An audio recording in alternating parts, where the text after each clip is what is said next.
Hello YouTube, we're back, and I thought I might spotlight some bayonets. I'm going to show you the two different styles of bayonets, kind of the reasons, the pros and cons of both, and how they fit on the rifles and whatnot. And so, well, here we go. Up top here we have the bayonet for the mosin nagant 9130.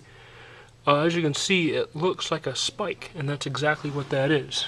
The cork on here, because there's no sheath. They don't make sheaths for spike bayonets, only bladed bayonets. If I can get that, there we go.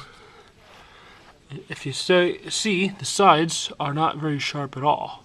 In fact, they're quite dull, but the end is quite pointy. And you use that mainly, you thrust a spiked weapon into someone or something, and you basically, it's like a spear that you put on the end of your rifle. It's pretty much the only thing it can do is just thrust and poke,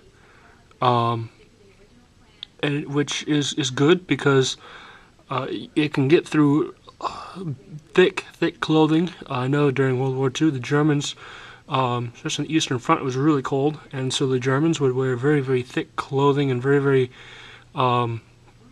and well, just a lot of clothing. And so you needed something that would really get through all that if you wanted to kill someone. So they came up with a spike bayonet, which for thicker clothing, I believe, is better. Now, some people could argue that, but that's just my opinion. How this works is it slides over the barrel. You'll see this on my mosin nagant shooting video. You slide the barrel over here, and then you see there's a notch right here, and you rotate it over, and this should lock over the barrel, keeping it in place. And you might see a little bit of the barrel poke out right through here. And the spike actually lays just on the right of the barrel. It doesn't sit underneath or on top, or it sits on the side and on the right side. So that's that one. And then the bayonet for the SMLE, as you see here, has a more of a handle on it. This one just sort of fits on the end of the barrel. You could, I guess, take it off and hold on to this part, but it really meant to just be put on the gun and have it stay on the gun.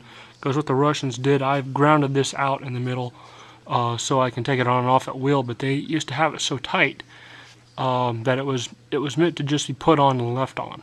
The only time you're supposed to take it off was for shipping and disassembling it completely. But this one, the British one, for the SMLE, has a sheath on it, and I'll take that off in just a second. It has an actual handle on it because this is a bladed, as you can see here. It's got a blade instead of a spike.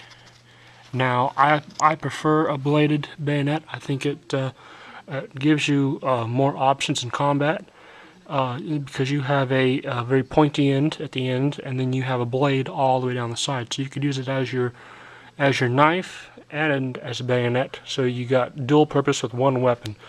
And so that's very handy. Let me take the sheath off real quick.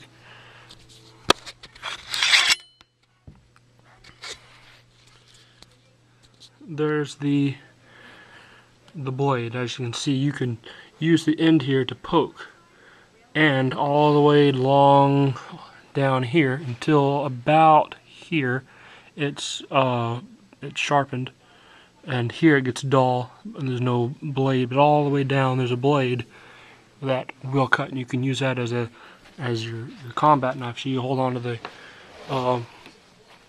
handle that, and you just use it as a combat knife.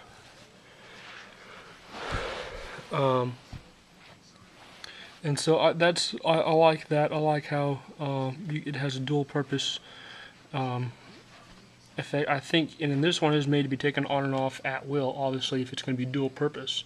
And by doing that, you see this button here. If you see on the inside, there's that little notch right there that locks it into place. And when you push on it, the other side pokes out, and that makes the inside kind of go away. And so it allows you to slide it on and off.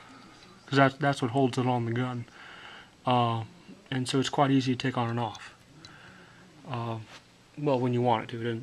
It doesn't fall off. It's on there pretty good when it's on, but when you want to take it off, you just press the button. It slides right off. And then, of course, I've shown you on the this does not go.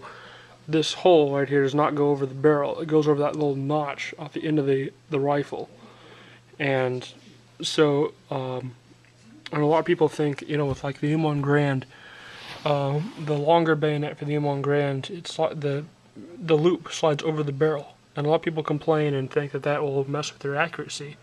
And I guess to a point it will. But there's something like this where it doesn't actually touch the barrel. It won't do all that big a difference for your accuracy. So that's a little one-up for the Enfield.